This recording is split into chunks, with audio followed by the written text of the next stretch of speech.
Hey guys, welcome back to the Gear Locker, and today we're going to take a look at all of the different helmets that I've collected over the years for German Bundeswehr impressions. This ranges from EGB to Kampfreiter to KSK, you name it, it's in here. Of course, there's some standard ones that I'm missing, but this is the cool guys stuff. I've also got a couple accessories to show you guys, so let's jump right into talking about all the different German Bundeswehr specialized helmets I've got. And we're going to start it off strong talking about a helmet that I haven't yet showcased on this channel. Maybe you've seen it in the backdrop of some videos, but this is something that I received from a friend who purchased it from another friend who actually used this on deployments overseas wherever he was. And this is the MSA TC 3000, or in the Bundeswehr, it's known as the Gefechtshelm Schwer, which is the heavy combat helmet. Now this one has been kitted out with a couple other accessories, namely the NVG mount and some Velcro and whatnot, but I plan on setting this up for a very particular impression that you guys will hopefully see in the near future. But what you'll notice about this helmet is this looks strikingly similar to a TC 2000 or the Mitch ACH helmet. And it is made by MSA, but it's not the same dimensionally. There are some minor differences here, specifically the shaping, that make this just a little bit different. And I know I don't have one side by side to show you, but you'll just have to take my word for it. Some cool guy accessories on it include this TC 3000 extended height Lucy mount. A little bit different than some of the shorter ones that go on APHs or other helmets. So this is kind of neat that it's extended just a little bit for this style helmet. I've also got some glint tape and an IR patch that was included, as well as this V-light here, all from the operator. This accessory is just one that I'm keeping on there for now because I will be using it for my impression. This is an MS-2000 strobe holder. You'll see again in the near future. My pad system is all kind of screwed up in there. I typically transfer pads in and out depending on the helmet that I'm using, but it does have an issued sticker. And if you see deep down inside, there is another sticker, but it's covered up by some tape. And that is all information about this specific helmet. Now let's keep it going with some other helmets in the same kind of family. That one looked like the Mitch 2000. These helmets, the MSA TC APH, sits a little bit higher, sort of like a 2001, but not quite the same.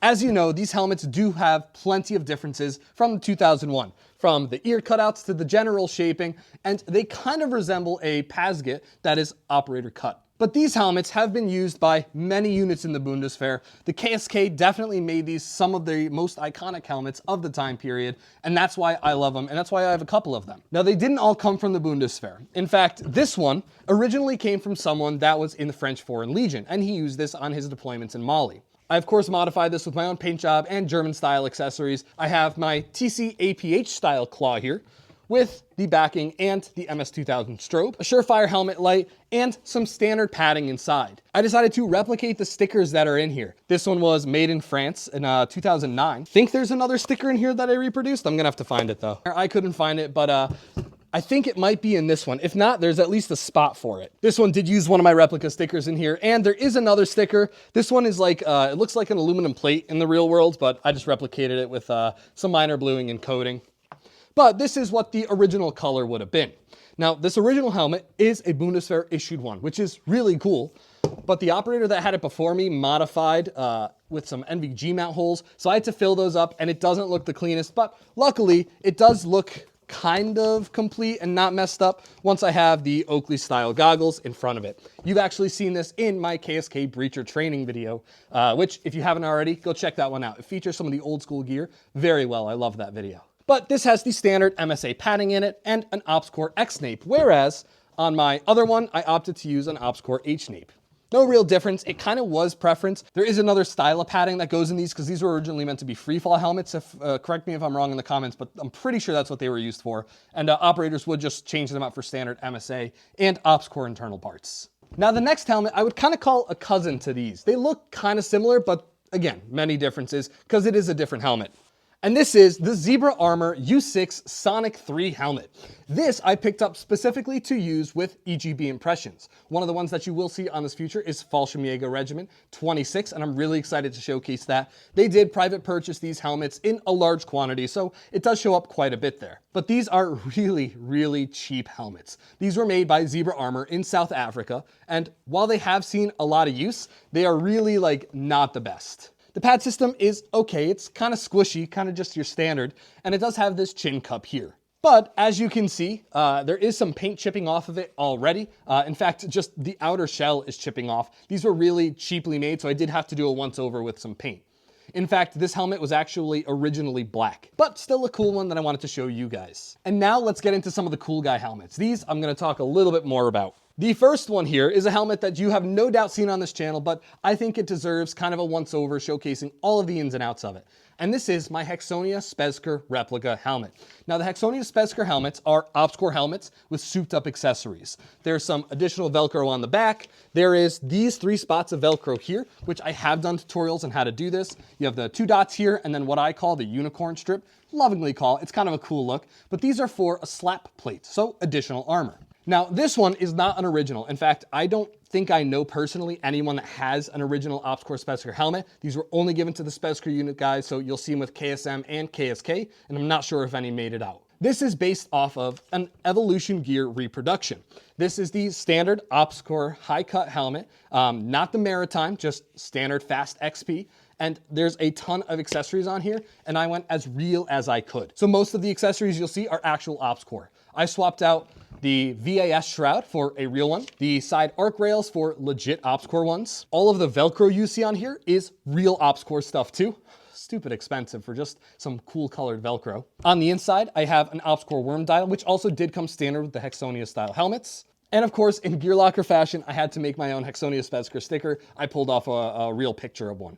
Now, the accessories do also make this helmet. There are plenty that you could get. Let me show you what I typically run on it, but I'll also show you some other cool guy ones in a second. This is a replica of a Manta Strobe. I did have a real one, but the end cap wasn't legit, so I'm still kind of shopping around for one that's not wicked expensive. This is an FMA Repro.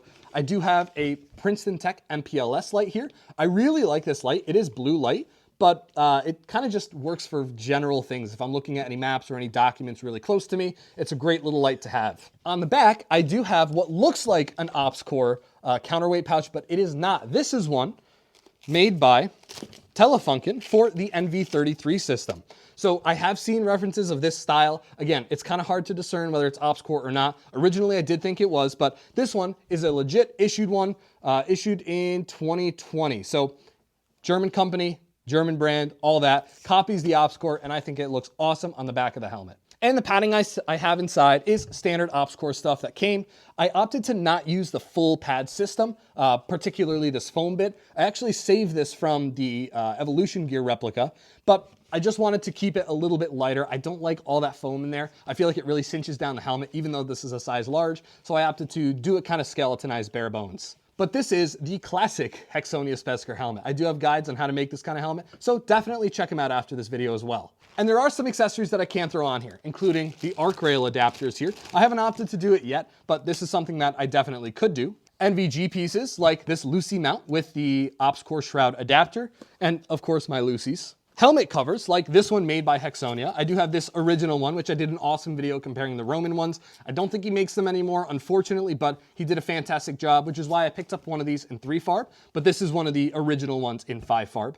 And something that I think is really, really gross, but a common NVG system that they did use was the quad eye. They wouldn't use it all the time. They'd use it for mainly like direct action in buildings where you needed that good peripheral. But I did talk to a lot of operators and they opted to use many of the other systems, not necessarily the quad eye, depending on the mission and whatnot. This is a replica from FMA and it disgusts me to have this, but it is one that I do need for a picture, but not with this helmet actually. There's another part of the Hexonia OpsCore system that was included. It's a huge bag of tons of gear and everything, particularly for the helmets. And one of the other options that they were including in that kit was this helmet here.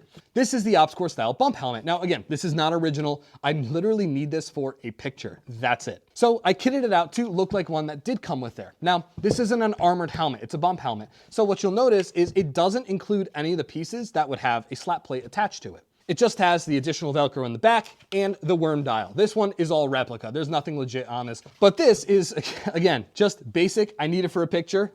In fact, I did an interview with a guy that I'm going to be replicating with a kit. So stay tuned for that in the near future. But both of these helmets are included in that OpsCore system.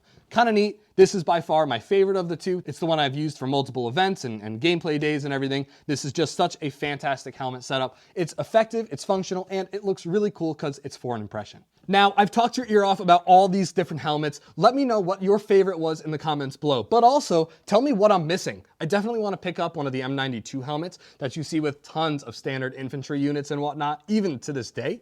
But let me know. I'm very curious what else is out there that I'm missing for my collection. As always, this is the Gear Locker. Thank you guys so much for watching. Hope you enjoyed this kind of overview showcase, and we'll definitely see you guys in the next one.